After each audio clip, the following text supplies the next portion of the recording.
Hello and welcome to all the men and women of the West. Today's going to be a rather shorter video, I hope, but it's going to be essentially an explanation for something that the TV series seems to have gotten wrong. I know, not a great way to start, but I hope this will prove fairly interesting and that we'll be able to kind of navigate why elves are at least seemingly immortal compared to us mortal men doomed to die. In Tolkien's Legendarium, there are two Quenya terms for the nature of people. There is one, Fea or Fear, which is to say soul or spirit, and Roa or Roar, that is to say the body. The Sindarin equivalents being Fea and Roa, respectively. The Fea is essentially the spirit. It is said in Morgoth's Ring that, and elsewhere in Tolkien's notes, that in time the Fear of the elves will go on to outlive the body of the elves, the Roa. So that in time, the elves will become essentially, as Rosie Gamgee once said in a live stream, elf ghost. It's kind of a good way of looking at it, as the elves will in time become unable to influence the world around them and will be little more than a spirit observing the world around them, as they are bound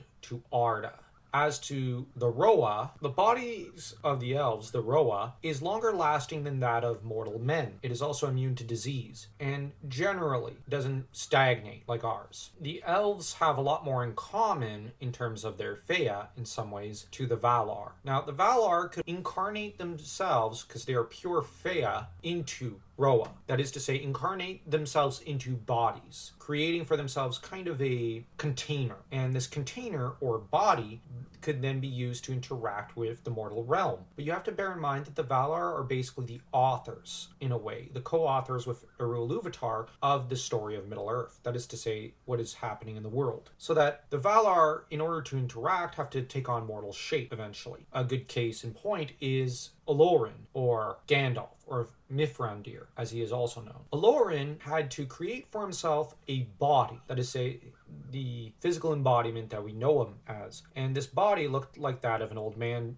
garbed in gray raiment, then later white raiment when he gets a promotion of sorts. The more he interacts with Middle-earth, the more he eats, the more he sleeps, the more he indulges himself in Middle-earth, the more he becomes tied to the mortal realm. While he is kind of immortal, he is gradually losing his divinity to an extent, I guess you could say, because he's getting tied more with Arda than he is with Aman, the realm of the Valar. What we have is a bit of a battle between the Fea and the Roa. The elves are unable to wage this battle, so to speak. With mortal men, the Roa is in some ways stronger than the Fea, at least so long as they are alive. And the Roa could eventually be discarded, and the Fea will be brought into the halls of Iluvatar, where they will await to sing during the second music of the Ainur at the end of the world, after Degor Degoroth. The Fea, being stronger than the Roa, allows the elves to live longer, but inevitably the Fea will burn out the Roa, unless of course they die through violent means and are sent to the halls of Mandos, where they can wait to either be reincarnated. You should not use this as one term, but rather re-incarnate, because they are being reborn in a way with a new Roa. But it is the same Fea, the same person in spirit and soul that it was before. So the spirit being so powerful, so mighty on the part of the elves is really why they are so immortal. They are tied to Arda itself and to Arda marred, I guess you could say, because Arda was marred by Morgoth pouring his energy, parts of his Fea, into his ring, which is to say Arda itself. That said, now that we've kind of discussed how the Fea is consuming the body of, or the Roa of the elves, and that they are not really immortal, we can now discuss the problem with the lore of immortality in the Rings of Power. They run with the idea that Mithril, I think, was created from lightning striking a Silmaril in a tree, which is utterly laughable. The Silmarils, for their parts, were separated into three places. One is in the heavens as the morning star with Eorendil. The other was chucked into the sea by Maglor, could not handle how it was burning the flesh of his hand, and for more information on Maglor, you can check out our live stream with Girl Next Gondor. The link will be provided in the comment section. As to the last one, Maethros, clutching it in his left hand,